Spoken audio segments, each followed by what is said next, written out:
ಯಾವ ಅಡೆತಡೆನೂ ಇಲ್ಲದೆ ನನ್ನ ಸೊಸೆನ ಮನೆ ತುಂಬಿಸ್ಕೊಳ್ಳೋ ಹಾಗಾಗ್ಲಪ್ಪ.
ನಾವಿಬ್ರು ಒಂದೇ ತಾಯಿ ಹೊಟ್ಟೆಲಿ ಹುಟ್ಟಿಲ್ಲ ಅಂದ್ರು ನನಗೆ ಅಕ್ಕನ ಸ್ಥಾನದಲ್ಲಿ ನಿಂತು ಎಲ್ಲ ಜವಾಬ್ದಾರಿಗಳನ್ನ ಅಚ್ಚುಕಟ್ಟಾಗಿ ಮಾಡಿ ಮುಗಿಸಿದಿರ.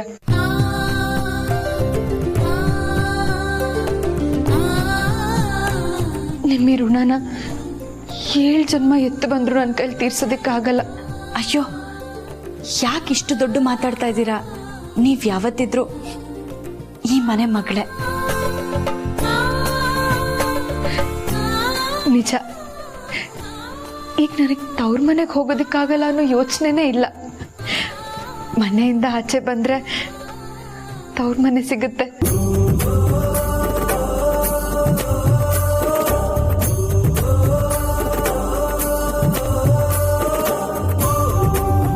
ಜನನಿ, ತಗೊಳಮ್ಮ, ನಮ್ಮ ಕಡೆಯಿಂದ ಒಂದು ಚಿಕ್ಕ ಕಾಣಿಕೆ. ಇದೆಲ್ಲ ಯಾಕಪ್ಪ? ಅತ್ತೆ ಮನೆಗೆ ಹೋಗ್ತಿರೋ ನನ್ನ ಮಗಳಿಗೆ ಈ ಬಡ ಅಪ್ಪನಿಂದ ಒಂದು ಚಿಕ್ಕ ಕಾಣಿಕೆ ಅಷ್ಟೇ. ತಗೋ, ಬೇಡ ಅನ್ಬಾರ್ದು.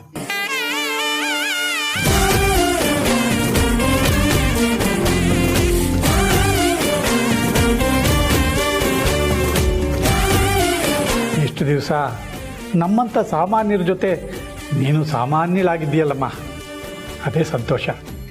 ನಮ್ಮಿಂದ ಏನಾದರೂ ತಪ್ಪಾಗಿದ್ರೆ ದಯವಿಟ್ಟು ಕ್ಷಮಿಸ್ಬಿಡಮ್ಮ. ಅಪ್ಪ, ದಯವಿಟ್ಟು ಹಾಗೆಲ್ಲ ಕ್ಷಮೆ ಕೇಳಬೇಡಿ. ಮಗಳತ್ರ ಅಪ್ಪ ಹೀಗೆ ಕ್ಷಮೆ ಕೇಳ್ತಾರ?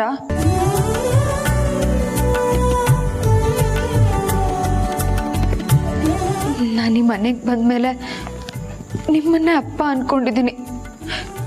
ನೀವು ಅಷ್ಟೆ ಆ ಸ್ಥಾನದಲ್ಲಿ ನಿಂತು ನನ್ನ ಮಗಳ ಥರ ನೋಡ್ಕೊಂಡಿದ್ದೀರ. ನನಗೂ ಅಷ್ಟೇ ನಮ್ಮ ಮಗಳನ್ನ ತವ್ರ ಮನೆಯಿಂದ ಗಂಡನ ಮನೆ ಕಳಿಸ್ಕೊಡೋದಕ್ಕೆ ಒಬ್ಬ ತಂದೆಗೆ ಎಷ್ಟು ನೋವಾಗುತ್ತೋ ನನಗೂ ಹಾಗೆ ಆಗ್ತಿದೆ.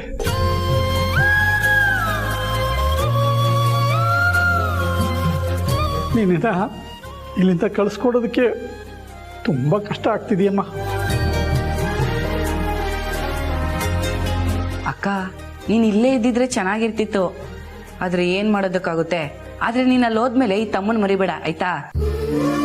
ನಿನ್ನನ್ನು ಹೇಗೋ ಮರಿಲಿ ಗಣಿ, ನೀನು ನನ್ನ ಮುದ್ದಿನ ತಮ್ಮ ಅಲ್ವಾ. ಅಕ್ಕ ನನಗ್ ಫೋನ್ ಬೇಕಾದಾಗೆಲ್ಲ ನಾನು ಅಲ್ಲಿ ಬರ್ತೀನಿ, ಆಗ ನೀನ್ ನಂಗೆ ಫೋನ್ ಕೊಡ್ಬೇಕು. ಓಹೋ, ನೀನ್ ಇವ್ರು ಇಲ್ಲೇ ಇದ್ದಿದ್ರೆ ಚೆನ್ನಾಗಿರ್ತಿತ್ತು ಅಂತ ಯಾಕೆ ಹೇಳ್ದೆ ಅಂತ ಈಗ ಗೊತ್ತಾಯ್ತು. ಯಾಕೆ? ಯಾಕೆಂದ್ರೆ ಫೋನ್ ಸಿಗುತ್ತೆ, ಆಟ ಆಡ್ಬೋದಲ್ಲ.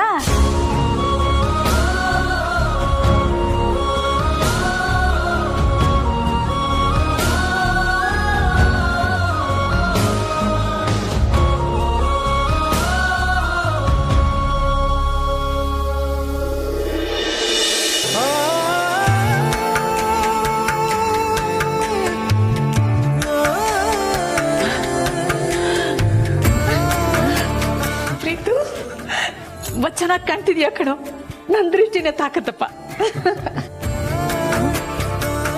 ಮಾಮ್, ಇಷ್ಟು ವರ್ಷ ನಾನು ನೀವು ಹೆಮ್ಮೆ ಪಡೋಂಥ ಯಾವ ಕೆಲಸನೂ ಮಾಡಲಿಲ್ಲ. ಮದುವೆ ವಿಷಯದಲ್ಲೂ ನಿಮ್ಮಿಷ್ಟದಂತೆ ನಡ್ಕೊಳ್ಳಿಲ್ಲ. ನಾನು ಮಾಡಿರೋ ತಪ್ಪುಗಳಿಗೆ ಕ್ಷಮೆ ಇರಲಿ ಮಾಮ್.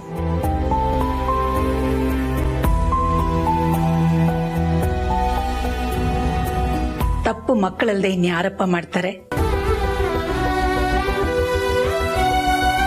ಮಕ್ಕಳು ಹಾಗೆ ಮಾಡಿದಾಗ ದೊಡ್ಡವರು ಅವ್ರನ್ನ ತಿದ್ದಿ ಬುದ್ಧಿ ಹೇಳಬೇಕು. ನೀನ್ ಏನೇ ತಪ್ಪು ಮಾಡಿದ್ರು ಒಂದು ವಿಷಯದಲ್ಲಿ ಮಾತ್ರ ಸರಿಯಾದ ನಿರ್ಧಾರನೇ ತಗೊಂಡಿದೀಯ. ಅದು ಜನನಿನ ನಮ್ಮ ಮನೆಗೆ ಸೊಸೆಯಾಗಿ ತರೋ ವಿಷಯದಲ್ಲಿ. ಅವತ್ತು ನೀನು ಜನನಿ ಬಗ್ಗೆ ಹೇಳಿದಾಗ ಒಪ್ಪದೇ ಇದ್ದ ನಾನು ಇವತ್ತು ಮನಪೂರ್ವಕವಾಗಿ ಜನನಿನ ನನ್ನ ಸೊಸೆ ಅಂತ ಒಪ್ಕೊಳ್ತಾ ಇದ್ದೀನಿ. ನಾನೇ ಹುಡುಕಿದ್ದಿದ್ರು ಜನನಿ ಅಂತ ಒಳ್ಳೆ ಹುಡುಗಿನ ನಿನಗೆ ಹೆಂಡತಿಯಾಗಿ ತರೋದಕ್ಕೆ ಸಾಧ್ಯ ಇರಲಿಲ್ಲ. ಅವಳನ್ನ ಹೆಂಡತಿಯಾಗಿ ಪಡೆಯೋದಕ್ಕೆ ನಿಜವಾಗ್ಲೂ ನೀನು ಪುಣ್ಯ ಮಾಡಿದ್ದೆ Preethu. Thanks mom, thank you so much. Thanks ನನಗೆ ಮಾತ್ರ ಹೇಳಿದ್ರೆ ಸಾಲದಪ್ಪ, ಮುಖ್ಯವಾಗಿ ಆದಿಗೆ ಹೇಳಬೇಕು. ನಿನ್ನ ಪ್ರೀತಿಗೆ ಬೆನ್ನೆಲುಬಾಗಿ ನಿಂತಿದ್ದೆ ಆದಿ. ಇವತ್ತು ನಾವು ಜನನಿನ ಮನೆ ತುಂಬಿಸ್ಕೋತಾ ಇದ್ದೀವಿ ಅಂತಂದ್ರೆ ಅದಕ್ಕೆ ಮುಖ್ಯ ಕಾರಣ ಅವನೇ. ಅದಕ್ಕೆ ಆದಿಗೆ ಥ್ಯಾಂಕ್ಸ್ ಹೇಳಬೇಕು. Thanks bro. ಏನ್ ಪ್ರೀತು, ಫಾರ್ಮ್ಯಾಲಿಟಿನಾ? ಪ್ರೀತು, ಈ ವಿಚಾರದಲ್ಲಿ ನಮ್ಗೆಲ್ಲರಿಗಿಂತ ಜಾಸ್ತಿ ಪಾರ್ವತಿ ಎಫರ್ಟ್ಸ್ ಇದೆ. ಎಲ್ಲ ಸಂದರ್ಭದಲ್ಲೂ ಅವಳು ನಮ್ಮ ಜೊತೆಗೆ ನಿಂತಿದ್ಲು. ನಿನ್ನ ಪ್ರೀತಿ ಸಕ್ಸಸ್ ಆಗಬೇಕು ಅಂದರೆ ಅವಳ ಪಾಲೇ ಜಾಸ್ತಿ. ಹೌದು ಆದಿ, ಪಾರ್ವತಿ ಪಾಪದ ಹುಡುಗಿ. ನಮಗೋಸ್ಕರ ಯಾವ ಕೆಲಸ ಮಾಡೋದಕ್ಕೂ ಅವಳು ಹಿಂದೆ ಮುಂದೆ ನೋಡೋದಿಲ್ಲ. ಒಂದು ವೇಳೆ ಅವಳು ಹೋಗಿ ಅಕ್ಕಿ ತರಲಿಲ್ಲ ಅಂದಿದ್ರೆ ನಾವ್ಯಾರೂ ಇಷ್ಟು ಸಂತೋಷವಾಗಿರಕ್ಕೆ ಸಾಧ್ಯನೇ ಇರಲಿಲ್ಲ. ಜನನಿನ ಮನೆ ತುಂಬಿಸ್ಕೊಳಕ್ಕಾಗ್ತಿತ್ತ? ನಿಜ ಮಾಮ್, ಪಾರ್ವತಿ ಮಾಡಿರೋ ಉಪಕಾರನ ನಾವ್ಯಾವತ್ತೂ ಮರೆಯಕ್ಕಾಗಲ್ಲ. ಏನಪ್ಪ ಮದುಮಗ ಮಾತಾಡ್ತಾ ಹೀಗೆ ನಿಂತಿರ್ತೀಯೋ ಇಲ್ಲ ಅಮ್ಮನ ಕಾಲಕ್ಕೆ ಬಿದ್ದು ಆಶೀರ್ವಾದ ತಗೋತೀಯೋ? ಸಾರಿ ಚಿಕ್ಕಪ್ಪ. ಮಾಮ್, ಆಶೀರ್ವಾದ ಮಾಡಿ.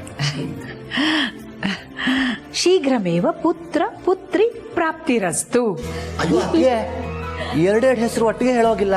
ಗಂಡೋ ಹೆಣ್ಣೋ ಒಂದು ಹೇಳಿ ಸಾಕು. ಹೆಣ್ಣಾಗ್ಲಿ ಗಂಡಾಗ್ಲಿ ಅದು ದೇವರ ಅನುಗ್ರಹ. ದೇವರ ಸೃಷ್ಟಿ ಯಾವುದು ಅಂತ ನಾವು ಹೇಳಕ್ಕಾಗತ್ತಾ? ನನಗೆ ಇಬ್ರು ಗಂಡು ಮಕ್ಕಳಿದ್ದಾರೆ ಅಂತ ನನಗೇನೋ ಖುಷಿ ಇದೆ, ಹೆಮ್ಮೆನೂ ಇದೆ. ಆದರೆ ಮನೆ ಬೆಳಗೋದಕ್ಕೆ ಒಂದು ಹೆಣ್ಣು ಬೇಕೇ ಬೇಕು.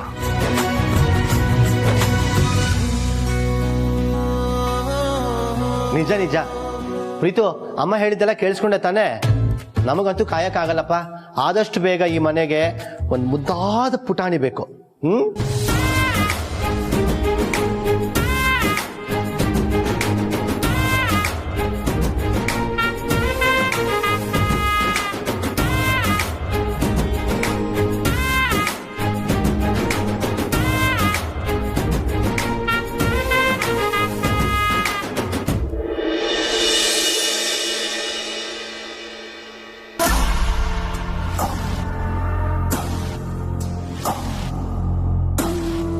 ಗುರೂಜಿ, ನಾವಿವತ್ತೇನ್ ಅನ್ಕೊಂಡಿದೀವೋ ಆ ಕೆಲ್ಸ ಖಂಡಿತ ಆಗುತ್ತೆ ಗುರೂಜಿ. ಅದ್ ನಂಗೂ ಗೊತ್ತು. ಆದ್ರೆ ನಿಮ್ಗಿಂತ ನನಗೆ ಈ ವಿಷಯದಲ್ಲಿ ಜಾಸ್ತಿ ಕಾನ್ಫಿಡೆನ್ಸ್ ಇದೆ ಗುರೂಜಿ. ಇವತ್ತು ಬೆಳಿಗ್ಗೆ ಎದ್ದ ತಕ್ಷಣನೇ ಕನ್ನಡಿಯಲ್ಲಿ ನನ್ನ ಸುಂದರವಾದ ಮುಖನ ನೋಡ್ಕೊಂಡಿದ್ದೀನಿ ಗುರೂಜಿ. ದಗ ದಗ ಅಂತ ಉರಿಯೋ ಬೆಂಕಿಯಲ್ಲಿ ಆ ಜನನಿ ಸೀರೆ ಸುಟ್ಟು ಬೂದಿ ಆಗುತ್ತೆ. ಆಗ್ಲೇ ನಾವು ಪಟ್ಟಿರೋ ಶ್ರಮಕ್ಕೆ ಫಲ ಸಿಗೋದು ಗುರೂಜಿ.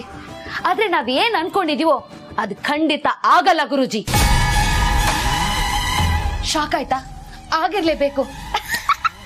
ಅಂದ್ರೆ ನನ್ನ ಮಾತಿನ ಅರ್ಥ ನಾವೇನ್ ಅನ್ಕೊಂಡಿದೀವೋ ಅದಕ್ಕಿಂತ ಹೆಚ್ಚಾಗೆ ಆಗತ್ತೆ ಅಂತ ಗುರೂಜಿ. ಈ ಊಸರವಳ್ಳಿ ಗೊತ್ತಾ ನಿಮಗೆ? ಗೊತ್ತು ಗುರೂಜಿ, ನಮ್ಮೂರಲ್ಲಿ ಅದನ್ನ ಓತಿ ಕೆಟ್ಟ ಅಂತಾರೆ. ಆ ವಿಷಯ ಈಗ ಯಾಕೆ ಗುರೂಜಿ? ನೀವು ಒಂಥರ ಊಸರವಳ್ಳಿ ಇದ್ದಾಗೆ. ಅದ್ ಯಾವಾಗ ಬೇಕಾದ್ರೂ ಹೇಗ್ ಬೇಕಾದ್ರೂ ಬಣ್ಣ ಬದಲಾಯಿಸ್ತಿರುತ್ತೆ. ನೀವು ಹಾಗೇನೆ, ನಿಮ್ ನಡೆ ನುಡಿ ಅವಾಗ ಬದಲಾಗ್ತಿರುತ್ತೆ. ಒಳ್ಳೇದೋ ಕೆಟ್ಟದೋ ನಮ್ ಕ್ಯಾರೆಕ್ಟರ್ ಯಾವತ್ತೂ ಬದಲಾಗಬಾರ್ದು, ಒಂದೇ ತರ ಇರ್ಬೇಕು. ಅಂದ್ರೆ ಇಂಡೈರೆಕ್ಟ್ ಆಗಿ ನನ್ ತರ ಇರಿ ಅಂತ ಹೇಳ್ತಿದ್ದೀರಾ? ಆಯ್ತು ಬಿಡಿ ಗುರೂಜಿ, ಇನ್ಮೇಲೆ ಹಂಗೆ ಇರೋದಕ್ಕೆ ಪ್ರಯತ್ನ ಪಡ್ತೀನಿ.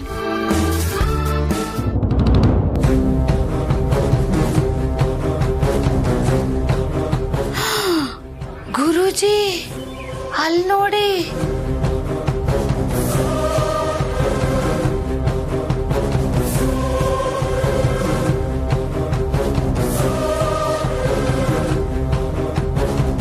ಇಲ್ಲೇ ಇರಿ, ಕೆಲ್ಸ ಮುಗಿಸ್ ಬರ್ತೀನಿ. All the best Guruji. Friends, ನಮ್ ಗುರೂಜಿ ಕೊರೋನಾ ತರ ಹೋಗ್ತಿದ್ದಾರೆ. ನಾವ್ ಅನ್ಕೊಂಡಿರೋ ಪಾರ್ಟಿ ಕ್ವಾರಂಟೈನು ಗ್ಯಾರಂಟಿ.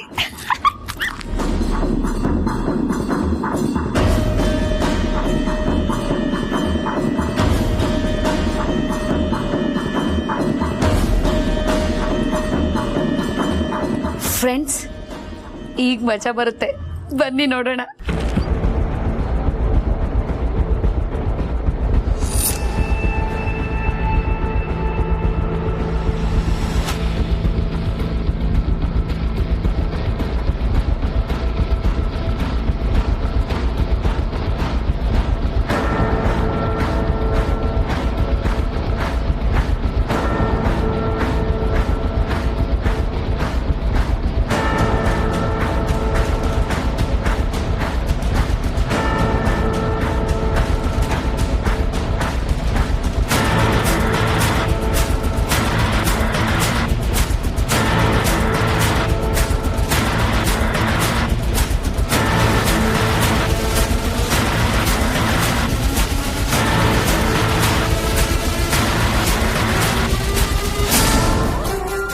ವೆಲ್ಕಮ್ ಜನನಿ. ಎಷ್ಟು ಮುದ್ದಾಗಿ ಕಾಣ್ತಿದ್ಯಾ ಗೊತ್ತಾ? ನಿನಗ್ ನನ್ ದೃಷ್ಟಿನೇ ಬೀಳುತ್ತೆ. ನನ್ನನ್ನ ಹೀಗೆ ರೆಡಿ ಮಾಡಿದ್ದು ಪಾರ್ವತಿಯವರು. ನೀವು ಹೊಗಳಿದ್ರೆ ಅವ್ರನ್ನೇ ಹೊಗಳ್ಬೇಕು.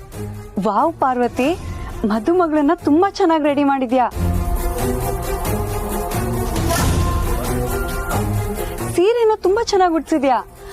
ಆದ್ರೆ ನೆರಿಗೆ ಯಾಕೋ ಸರಿಯಾಗಿ ಕೂತಿಲ್ಲ. ಒಂದ್ ನಿಮಿಷ, ನಾ ಸರಿ ಮಾಡ್ತೀನಿ.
ಈಗ ಸರಿ ಹೋಯ್ತು.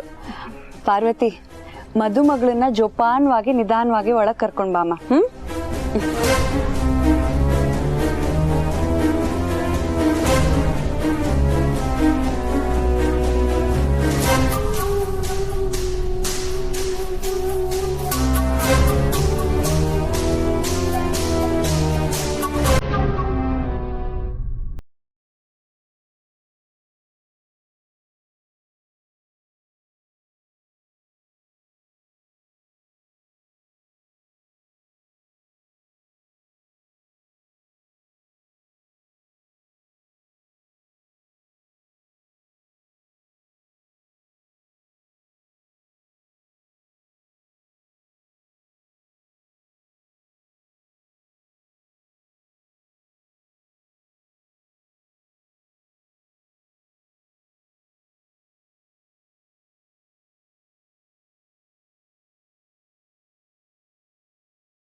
ಅಕ್ಕ ಅಕ್ಕ ಆದಿತ್ಯ, ಬೇಗ ಬನ್ನಿ, ಮನೆ ಕಿರಿ ಸೊಸೆ ಬಂದಾಯ್ತು. ಬನ್ನಿ ಬನ್ನಿ.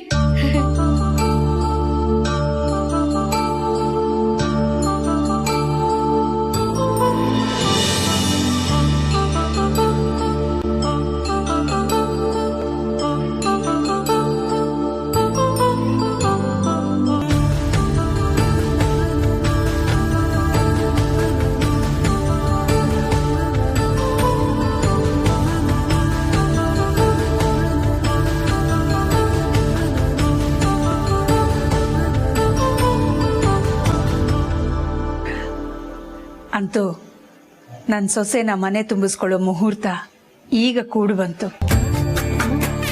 ಪ್ರೀತು, ಬಾಪ.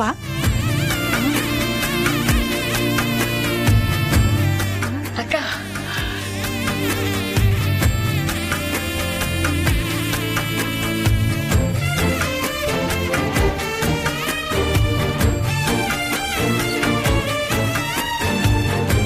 ಅನುಷ್ಕಾ, ಬಾಮ್ಮ ಆರತಿ ಬೆಳಗೋಣ.